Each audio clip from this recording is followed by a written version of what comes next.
نن چې د پاکستان د 20 کروڑه مسلمانانو په جیب کې کوم شناختی کارت پروت دی،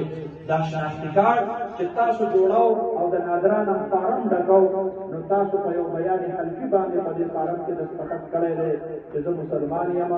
الله یو منم، نبی علیه السلام اخري پیغمبر منم، او د نبی علیه السلام نه وروسته بل راتلونکی پیغمبر نه منم، چې زمیندار سړی دی ګوته یې لګولې ده، چې تعلیم یافته سړی دی دستخط یې ورته کړی دی او د ده شناختی کارډ راغلی دی، د ده په جیب کې نن پروت دی.